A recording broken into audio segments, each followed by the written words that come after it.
আপনাদের সাথে শেয়ার করছি ভোলা মাছের ফিশ ফ্রাই। আপনারা বাড়িতে একবার অবশ্যই ট্রাই করবেন। তাহলে চলো রেসিপির ভিডিওটা শুরু করা যাক। আমি এখানে ভোলা মাছ নিয়েছি। প্রথমে ভোলা মাছের মধ্যে দিয়ে দিচ্ছি নুন, আর দিচ্ছি লেবুর রস। লেবুর রসটা দিলে ভোলা মাছের যে আঁশটানি গন্ধটা আছে সেটা চলে যাবে। এইভাবে 10 মিনিট মাখিয়ে রেখে দেব। 10 মিনিট পর ফিরে এলাম। এরপর দিচ্ছি আদা, রসুন, কাঁচা লঙ্কা বাটা, আর দিচ্ছি পেঁয়াজ বাটা, আর দিচ্ছি পরিমাণ মতন হলুদ গুঁড়ো,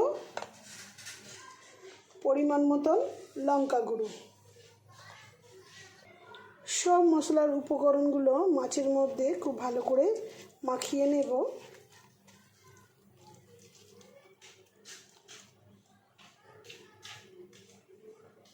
এখন মাখানো হয়ে গেছে মশলা, সাইডে রেখে দিচ্ছি। এরপর আমি একটা এরকম পাত্র নিয়েছি। বড়া ভাজার জন্য নিয়ে নিচ্ছি পরিমাণ মতন বেসন, আর মুচমুচে হওয়ার জন্য আমি এখানে 2 চামচ চাল গুঁড়ি দিচ্ছি। আপনারা চাইলে নাও ব্যবহার করতে পারেন। আর দিচ্ছি পরিমাণ মতন নুন, আর দিচ্ছি হলুদ গুঁড়ো, লঙ্কা গুঁড়ো। সব কিছু উপকরণগুলো ভালো করে মিশিয়ে নিচ্ছি। এরপর অল্প অল্প জল দিয়ে ব্যাটারটা গুলে নেব। ব্যাটারটা বেশি পাতলা করলে হবে না, মিডিয়াম থকথকে করে দিতে হবে। সামান্য আর একটু জল দিতে হবে, দিয়ে ভালো করে এইভাবে গুলে নিতে হবে। এখন আমার ব্যাটারটা পুরো তৈরি হয়ে গেছে পকোড়া ভাজার জন্য।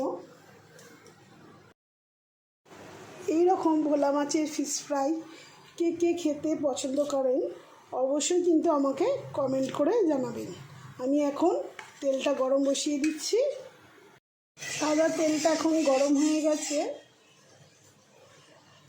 মাছের পকোড়াটা যাতে মুচমুচে হয় 1 চামচ গরম তেল তুলে ব্যাটারের মধ্যে দিয়ে দিচ্ছি।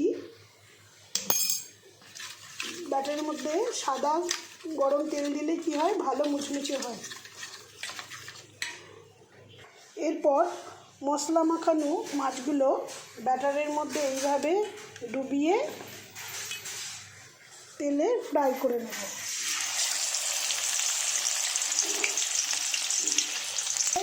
একে একে মাছগুলো দিয়ে দিচ্ছি।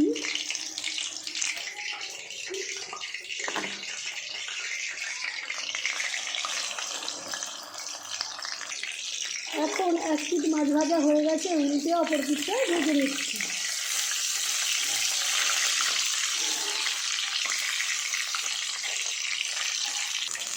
এখন ভোলা মাছের ফিশ ফ্রাই পরিবেশন করার জন্য রেডি হয়ে গেছে।